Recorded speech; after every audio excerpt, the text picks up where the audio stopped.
গোপালগঞ্জে কোটালীপাড়া উপজেলায় সড়ক সংস্কার কাজে ব্যাপক অনিয়ম ও দুর্নীতির অভিযোগ উঠেছে। কাগজে কলমে সদ্য সমাপ্ত পিচ ঢালা পথ হলেও কাজ শেষ হতে না হতেই বিভিন্ন স্থানে হাত দিয়ে টানলেই উঠে যাচ্ছে রাস্তার কার্পেটিং। এমন একটি ভিডিও সামাজিক যোগাযোগ মাধ্যমে ছড়িয়ে পড়ার পর সড়কের স্থায়িত্ব ও নির্মাণের মান নিয়ে তীব্র ক্ষোভ প্রকাশ করেছেন স্থানীয় বাসিন্দারা। দশের কাজের জন্য তো সরকার টাকা দিছে, দেশের কাজটা ভালো হয়, এই কাজটা যদি একটু দুর্নীতি হয় বা কাজটা ভালো না হয় তা সমস্যা নেই এলাকার। হাত দিয়ে সামান্য টান দিলেই কার্পেটের মতো উঠে আসছে পুরো রাস্তার বিটুমিন ও পাথর। এলজিডির প্রকল্পের শুরু থেকেই লুটপাটের অভিযোগ থাকলেও নেওয়া হয়নি কোনো ব্যবস্থা। স্থানীয় সরকার প্রকৌশল অধিদপ্তর বা এলজিডির গোপালগঞ্জ জেলার গুরুত্বপূর্ণ পল্লী অবকাঠামো উন্নয়ন প্রকল্প দ্বিতীয় পর্যায়ের আওতায় সংস্কার করা হয় কোটালীপাড়া শিকির বাজার স্কাউট ভবন থেকে পূর্ব চিত্রাপাড়া পর্যন্ত সড়কটি। রাস্তা কোনো কাজ ভালো করে নাই, হালকা একটু পেস ডালাই দিয়া রইলে গেছে। ছোট পোলা পানে এই খুঁজে সপও নেই ফেলা।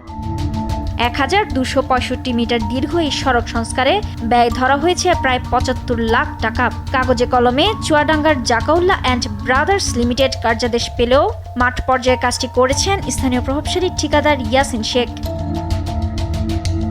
স্থানীয়দের অভিযোগ, শুরু থেকে এই সড়কে অত্যন্ত নিম্নমানের সামগ্রী ব্যবহার করা হয়েছে। এমনকি পানির ভেতরে দেয়া হয়েছে গাইড ওয়ালের সিসি ঢালাই। এছাড়া রাস্তার ভাঙন রোধে সোল্ডারিং এর মাটির পরিবর্তে ব্যবহার করা হয়েছে বালু। ফলে সামান্য বৃষ্টিতেই সে বালু ধুয়ে গিয়ে ধসে পড়ছে রাস্তা। আর এসব অনিয়মের প্রতিবাদ করায় স্থানীয়দের হুমকি ধামকি দেওয়ার অভিযোগ উঠেছে ঠিকাদারের বিরুদ্ধে।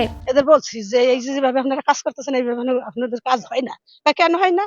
বলে হয় না কেন, এই যে ঢালাইটা দিতেছেন ঢালাইটা কিন্তু ভালো মতন হয় না, এটা বেশি দিন হয় পিচটা ভালো মতন দেওয়া হয় না। তাই আমাদের বাজেট যেটা আসছে সেটাই আমরা করছি। আমাদের সবার একই দাবি যে রাস্তাটা ভালো।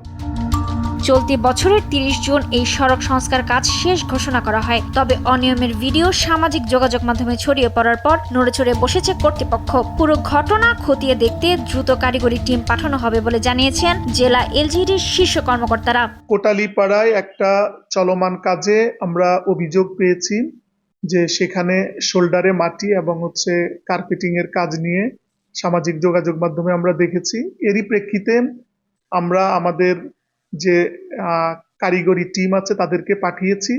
সেখানে যদি কোনো তাদের অবজারভেশন থাকে সে অনুযায়ী আমরা ঠিকাদারকে দিয়ে ওই কাজটি বাস্তবায়ন করে জনগণের জন্য রাস্তাটা সুগম করে দিব। সরকারি টাকার এমন লুটপাট বন্ধ করে সড়কটি পুনরায় টেকসইভাবে সংস্কার করা হবে, এমনটাই দাবি এলাকাবাসীর। রুবায়েত তানজুম, দেশ টিভি।